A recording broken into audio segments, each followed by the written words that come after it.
Muito obrigada, Fábio. E olha, há mais de 100 tipos de HPV, mas a maioria é inofensiva, né? E não apresenta sintomas. Assim como a maioria das doenças sexualmente transmissíveis, os sintomas são silenciosos. A ausência, né, dos homens em consultório também dificulta, tá, o diagnóstico dessa doença. E o que acaba provocando a contaminação em suas parceiras, companheiras, enfim. Para nos explicar quais os riscos desta contaminação, é que hoje a gente recebe aqui o médico infectologista, Dr. Alexandre Naime. Doutor, muito obrigada por estar conosco mais uma vez, seja bem-vindo, viu? Boa tarde, Fabi, um grande prazer estar aqui de novo. Bom, a gente viu, né, a doutora falando um pouco sobre os sintomas do HPV e a gente sabe que nessa época, né, depois da folia, depois do carnaval, vem a consciência pesada. E aí as pessoas, em vez de buscarem antes as informações, buscam depois. Exatamente. É uma questão bastante importante de discutir. Porque quando essa coisa de DST se tornou mais importante com o surgimento da AIDS, o pessoal falava muito sobre grupo de risco. Aí, acho que você lembra naquela época, quem que eram os grupos de risco, quem que estavam sujeitos a HIV, HPV e outras doenças sexuais. Eram profissionais do sexo, homossexuais, indivíduos que usavam drogas. Exato. Então o pessoal discriminava, falava, bom, esse problema é só desse tipo de... É daquele grupo. É daquele grupo. Eu estou, então, seguro, eu não estou sujeito a ter esse tipo de doença. Mas essas doenças, elas se espalharam por toda a população. Então, mais recentemente, o termo mais correto ficou comportamento de risco. Entendi. Pessoas, então, que tinham um número maior de parceiros, pessoas que costumavam não usar o preservativo, que acabavam não tendo cuidados na hora de ter relação sexual. Mas um termo mais moderno ainda, que eu acho que se aplica bem, eu acho que é importante deixar isso claro, que é o que acontece hoje em dia, é a exposição de risco. O indivíduo pode ter uma vida extremamente regrada, sempre usar o preservativo nas relações sexuais, ter poucos parceiros. Entendi. Mas, por exemplo, numa situação como o carnaval, acaba exagerando, vai numa festa, bebe um pouco mais e acaba tendo relação sem preservativo. E uma relação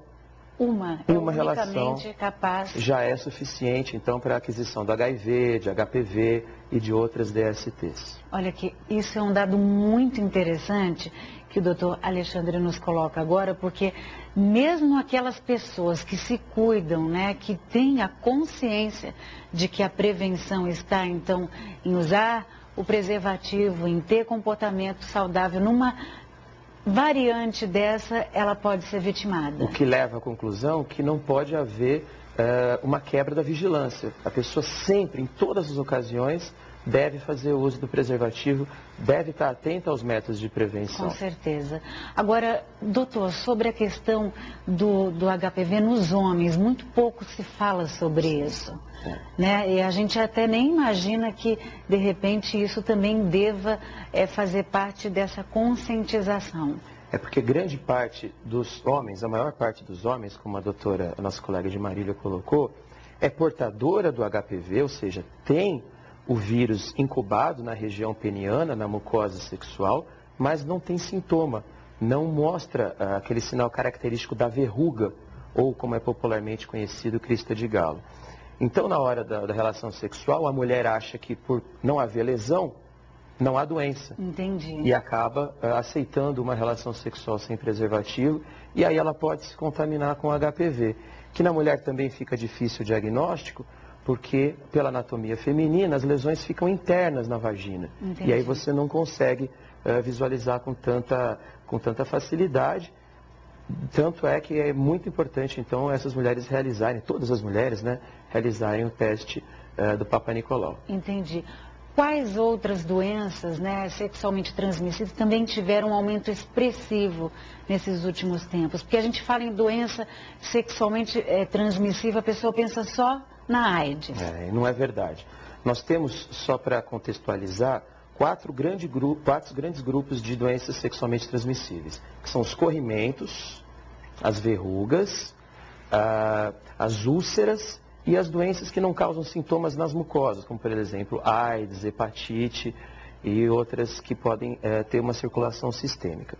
Mas para citar uma que teve uma importância muito grande e que se caracteriza por forma de úlcera, é a sífilis. A sífilis é uma doença sexualmente transmissível muito antiga, que teve toda uma história na época do século XV, XVI e XVII, e que tinha diminuído bastante os casos por conta do advento dos antibióticos, do uso da penicilina. E atualmente a gente vê que o número de pessoas infectadas está aumentando muito. Por conta dessa falta de cuidado em usar o preservativo. Entendi. Então, uma prática simples, segura e que te protege sobre várias doenças acaba não sendo efetuada.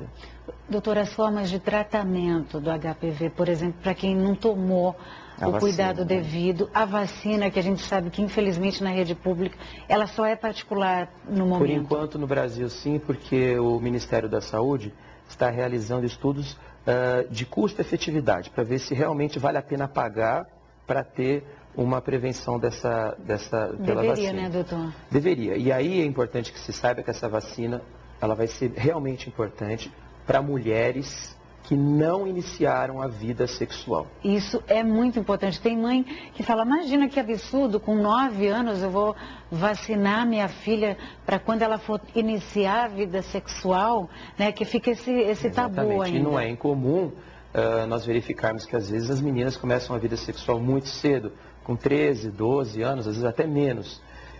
Então, para esse tipo de população, realmente a vacina é muito importante, ela vai prevenir o surgimento de câncer de colo de útero no futuro, porque esse vírus está circulando muito na população.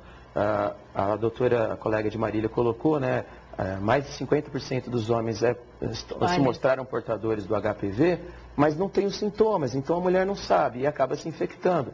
E na mulher isso é muito grande. Tem pesquisas que no Hospital Pérola Byton de São Paulo que apontam 80% das mulheres com algum tipo de HPV. Não necessariamente o tipo que vai levar a câncer, Entendi. mas com algum tipo de HPV, ou seja, ela já se expôs. E por sorte, talvez não tenha se exposto ao sorotipo que leva ao surgimento do câncer de colo de útero. Entendi. Bom, além da prevenção, doutor, que outros cuidados, então, o senhor deixaria para quem infelizmente adquiriu, né, o vírus, seja o homem, seja a mulher, buscar ajuda o quanto antes? Exatamente. Então, a mulher, como não tem a externalização da lesão, ela tem que fazer o Papa Nicolau pelo menos uma vez ao ano, é essencial que faça.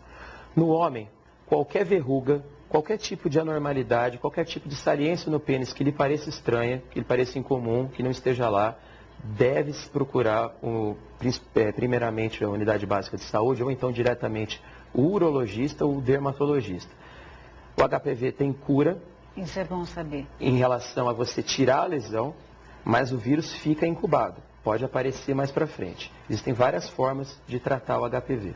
Mas quanto antes... Quanto antes, melhor, e é essencial que se faça.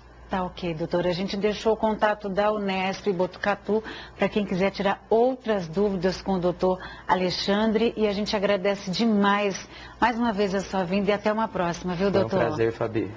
Eu é que agradeço. E olha, daqui a pouco, gente, eu converso com o músico Elton Soul, que já está prontinho, esperando lá no nosso Espaço Verde. Vamos dar